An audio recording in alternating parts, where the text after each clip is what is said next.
Hello and welcome to the instructional handover video for this 2015 Burstner Nexxo T690 Sovereign Edition. So we're going to walk around the outside first, then we'll move on to the inside. So on the outside we're based on the Fiat 2.3 130 multi-jet engine, just come with the alloy wheels. The mirrors fold in manually and then do automatically adjust from inside. The door has a door retainer. We have an XL hardtail door with a bin, with a blind, and with a fly screen, just like so. Awning light above it, and there is a separate dual Omnister awning, which I'll send a separate video for that. In this compartment behind the door, this is where the toilet cassette is housed. So to remove the toilet cassette, lift up the handle, slide out the unit. We've got the little grey threaded cap that you'll need to remove to empty it. Press the little button at the bottom to let the vacuum go, and then once it's clean, pop it back in and just make sure that that is just clipped over that little bracket there. If you can't remove the toilet cassette, just make sure that the blade valve inside, which I'll come on to when we get inside the vehicle, is in the correct position. Never try and force it when you're trying to do that. Behind that we've got an external barbecue point that has been fitted, and we have got the gas locker area. Now we've fitted a gasket system to it and put the filler part just in the locker. So these are two 11 kilogram gasket systems with the relevant adapters to use. So that's in the gas compartment just there. Again, we've got a little door retainer to hold up the garage door, and then we've got the accessibility to the garage, to which we'll find the winding handle for the awning and the winding handle for the bike rack. Toolkit, there's another towing eye in there, but storage compartment, heater vent, and these are the makeup cushions for the front bed area, which I'll come on to later in the video. Light, so once the power's on, you've also got light into the back. On the rear of the vehicle, you've got a winding bike rack option, and that little clip will go into the little fitting there. Once you release the ties, you'll wind that down, and I'll show you in a minute, and that will wind the bike down for easy loading. So the easiest way I find is remove the little straps if there was holding it in place, put it down to the flat position, and then turn the handle to lower it down. So once lowered, you'll see it will reduce the height of the actual bike rack to an easier load. You can load the bikes on and then wind the bikes back up to have it in the higher position. Always travel with them back in the higher position, not in the lower position like this. Above that, you've got your high brake light and you've got your reverse camera just there. And then we're back up again there. You'll see what once it's wound up, it will then fit flush against that little back pillar there and fit into the little housing point here. Just then secure the tie-in straps through there, and that will be able to travel onwards from there. On the passenger side, we've got your fridge vents and your covers. We've got a little sticker telling you where your wastewater drain is. So the handle, which is supplied, will then open a valve to reduce or remove the wastewater, and that will just simply empty out the vehicle just like so. There's a heater pipe for the Truma heater vent, frost protection valve, which is this little blue one here. So what you'll need to do with that is you'll need to turn it that way and press the button in, just like so. That will allow you to fill up the system, and you'll also just need to flip down the little yellow toggle valve. That will allow you to fill up your water lines. Now your mains cable point is there, and that does come through the underneath of the vehicle. So just make sure that that is in situ, and do make sure that you do remove this before driving off. We've also got a little 12 volt socket that's been added by the previous owner just up there. To the left hand side, we've got the filler point. So you remove the little cap, pop it somewhere safe, pop on the little housing. That will allow you then to put your hose pipe just in here and fill up the freshwater tank. What you'll need to do is turn this wheel clockwise to fill it up, and there's 2 points you'll see, a 20 litre point and a 120 litre point. The first quick click is the 20 litre point, and the second click is to fill it up fully. When you want to release, you turn it anti-clockwise, and again, one click being 20 litres, 2 click or all the way to the anti-clockwise will empty that unit completely, and that will drip water out of the freshwater tank underneath. There's an access point then too if you want to go in to clean it, and this generally is stored just in that compartment with your lid just on there. There is one key that does all the external locker areas, so it is suited to do all the options.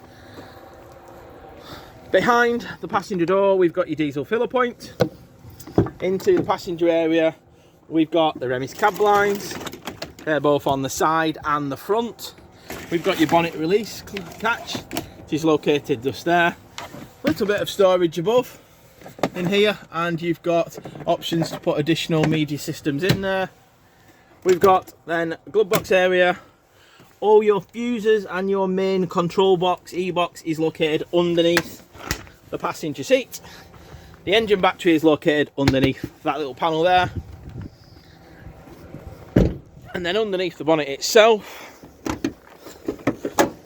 we have got your screen wash to the left hand side, oil, dipstick,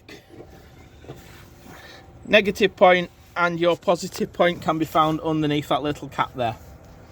The bonnet releases just with the little yellow lever just there. So that's the outside. Let's move on inside. So pulling the door closed, like I mentioned, we have a blind on there to screen it off. You can manually lock the door just like that, or there is a button on the dash which will automatically lock it. The main control panel has a couple of different functions. You've got an illuminating light to say that we are plugged into mains. When the battery level goes low, this alarm light will go. It's not an alarm, it's just to tell you that the batteries are low. To check the batteries, press and hold that, and that'll tell you what level's in the vehicle battery. Press that one, it will tell you what level is in the habitation battery. To put the power on into the vehicle, you hit the 12 volt, turn it off, you press the circle. This button here is your freshwater gauge, so if you've got anything in, the needle will again move and register on that bottom lever. And wastewater, that will do the same thing if there is any wastewater in there. To turn your pump on, when it's in it as it is there, click down, it's off. When it's in the one position, it is on. Now as soon as you open the taps, that will then kick in to tell you that that's working for you. To the left hand side, you've got a battery monitor. Tells you what your battery level, and there's a smoke detector there. Coat hook, just to the left hand side as you're entering in the door. And we have some light switches just down here. Now the bottom two are working whether the control panel's on or not. The other ones you will need the main power on to work the power in the vehicle. So let's start from the front. We've got a cupboard here, so a blank cupboard in the front, and this is where the TV is located. So it just pulls down on a little bracket there and then pops back up. You've got some additional little socket points up there as well in that cupboard if you want to utilise 12 volt and mains. Just up in that area, just be careful sliding it back in. This light turns on and off just by pressing it. Yep. These little removable ones, just press the button on, press the button off, and they twist and slide around to different locations in the vehicle. We've got storage space above, so making sure you can hear the click when it clicks to shut. We've got a blind and a fly screen, and it is an opening one, so you just pull these levers. The middle ones here have a button to press in, so you must press the buttons, otherwise you'll break the clips. And then you can stand that up, turn the little wheels, and that will hold up to let ventilation in. Do not drive with that open, as it can cause the window to blow out. In the side seat area here, if I just take the backrests off, we have the battery locations and the inflation kit that comes with it. So that's where your leisure battery is located. Just pop them back and I will come to the front makeup area towards the end of the video so that you can see how that works. The table extends there's a little pull down lever here, and then if we twist the table, that will then extend. The table itself will totally lift off, so by lifting it off, you'll see there's a little button there. When it becomes up, you can lift that table off completely and remove it from the lounge area should you want. 2 travelling seat belts, and the boiler is located, should you want to know, underneath this seat here. The previous owners also put an additional 12 volt socket down there for you. The blinds, flash screens and blinds are all the same on the vehicles. We've got the head key, so press the button, pull the handle down. That's a pretty simple operation, and on that as well you'll have a blind and a flash screen. Plug socket just into here. We've got the mixer taps, so once you turn the pump on, you can turn it to either hot or cold, and that will then allow the water to come through. Again, pull it through the boiler first, so turn it to hot and pull it through, and do that on the various taps that are around the vehicle. We've got your 3-burner hob with your igniter, 1, 2, 3, as you're looking at the unit. Underneath, again, we've got a couple of light switches and another socket under there, as well as that one in the corner. Little hidden cupboard space is just here.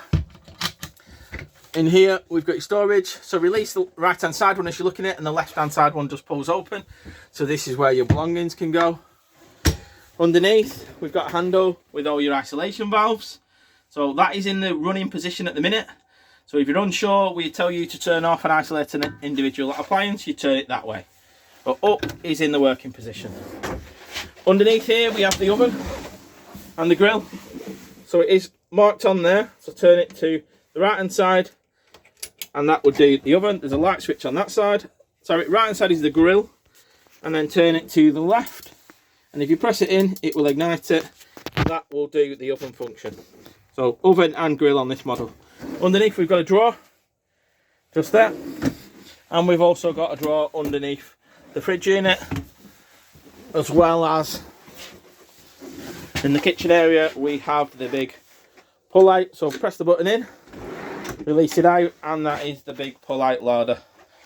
It is tempting to fill that to the max, but just be careful how much weight you do put into that, because it can become hard to open and it can damage the rails. So just be careful, guys.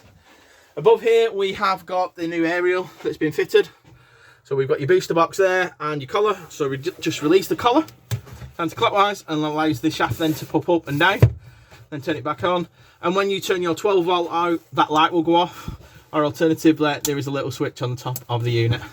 Green is good, amber is not as good, and red is not receiving a signal. So that's what the traffic light symbols mean. Onto the fridge unit, press the unit on, it will light up and illuminate blue. So we can manually select either the gas, the mains electric. The battery function will only work, and it will beep like that until you start up your engine. So it will not work when your engine's not running. The other function is to select automatic, and as it's done there, it automatically fires over to the electrical symbol. The gas, if it tries for a period of time, will lock out. There's a little sticker here which you will need to reset once the 10-minute period lockout has gone over. The button to the right hand side is the temperature gauge, so from hot to super cold, depending on how it is outside. And we've got that function there which relates to the sticker there to reset the gas if it locks out. To get into the fridge, just pull the handle. You'll see once it's on, it'll illuminate just there. And we've got your freezer compartment just in there, fridge compartment, and various shelves in the door. To turn the unit off, just press and hold, and that will go off there. To the rear of the vehicle, we've got another Hecky roof light, 2 windows either side, and the netting. You might ask what the netting's for. The netting is been designed so that if there are small children in the back area, they clip onto the little functions here, 1, 2 and 3, and stop anyone falling out of the windows areas just there. Got storage underneath, and again lights underneath. And we've got a plug socket underneath in the rear area just there. So the rear bed, you can either have it set up with the infill cushions, or if you remove the infill cushions, you have then got an area here that is completely separated from, use it as a storage area, things like that. We have on the Nexxo range the headrests. So if we lift these up, and just be careful with the lights, we then ratchet up, so slowly up, and you'll see that the little lever clips in there. We can then set these up, just like so, so you can use it to sit up in an evening or have it flat down as the other option. We've also got the lift up option at the front to give us access into the wardrobe area, and then that lifts up to make your hanging options easier to gain access to. Yeah, and we've got a little switch that just turns on and off there for the light. Make sure again before you're travelling off you're pressing these press studs in, and then just be careful putting that back down so you don't trap your fingers. Yeah. On this side, got a similar sort of option where we've got space in here, and if we lift up this little compartment here, we will see that your main RCD box is there, as well as an additional double socket that the customers had fitted. So plenty of storage in here. Additional storage can be found underneath the locker, so you've got some storage underneath there as well for you. And again, just gently putting that down. We've got a TV bracket that's been fitted by a previous customer, and mains, 12 and aerial sockets, coax sockets just fitted there for you as well. So the heating system, I'll come to last. So we'll come back to that, but we've got the toilet. One that's always missed is the light switch, just underneath that cupboard there. And the cupboard does open by pressing the press studs in. There is also a main socket in that area as well. And above, we've got a blind that does come down, and you can screen off the dark by pulling the blind just like that. To lift it up, just lift it up at the front, just there, and that allows you to get ventilation into the area. We've got toilet roll holder, mixer tap, storage. When you're travelling, make sure that the little turnbuckle is turned, and the toilet is located just down here.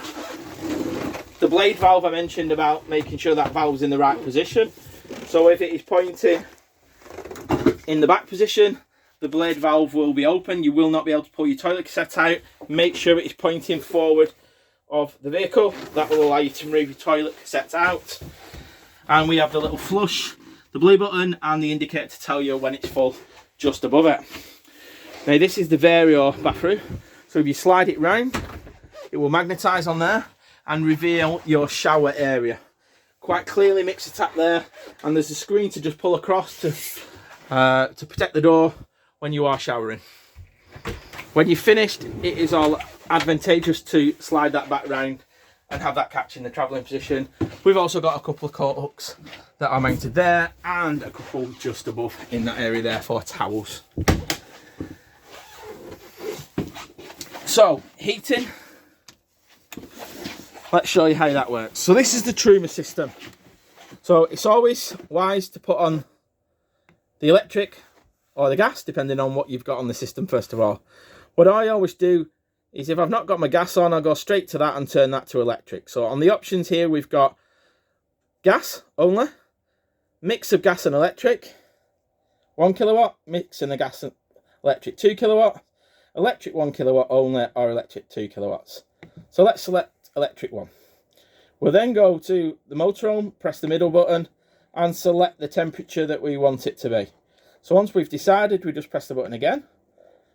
That will then kick in the fan option. So we can either have this on eco, which is slow, high, which is high, and boost once the fan's kicked in for a minute or two, which takes all the power away from the hot water to get the heating up to temperature as quick as possible. Now you can run the system without having water in your boiler. And what you must make sure that you do, if you've no water in the boiler, is make sure that this one with the water temperature sensor is turned off. If you're trying to do both, you can either select 40 or 60 degrees, or again you can do the boost option, and that takes the power away from the heating to get the water up to temperature as quick as possible. Just like that. We've also got timer settings, clock settings. Now you'll have to reset the clock every time you want to use it, because it does turn off. And you've got some other options in here, including if you turn it all the way to the right hand side, we've got reset options if you need to reset the boiler itself. You've got an indicator to tell you that it's plugged into mains, and on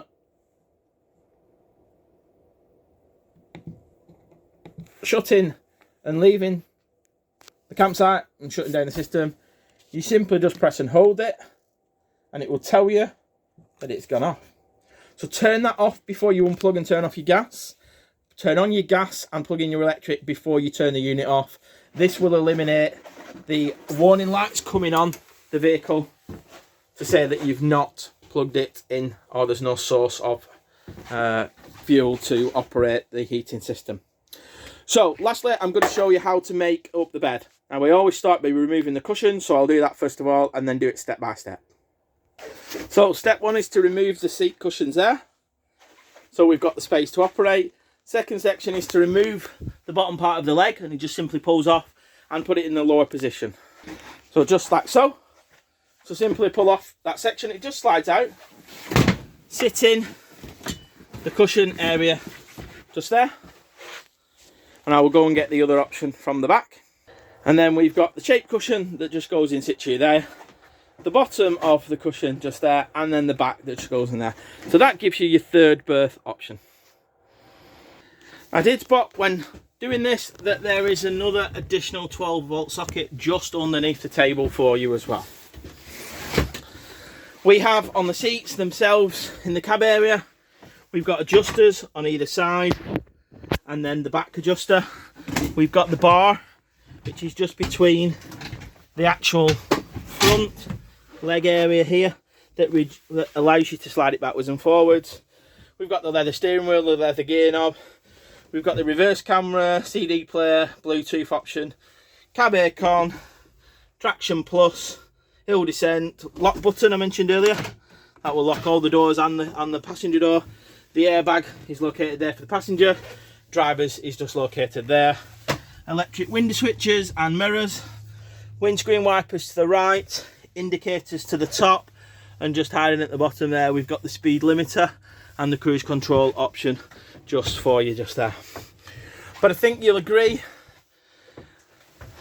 that it's a beautiful vehicle.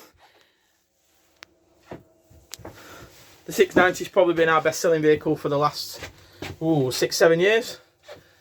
But we hope you find the video useful, enjoyable. We look forward to comments and feedback. Most importantly, we hope you enjoy your new motorhome. Thank you.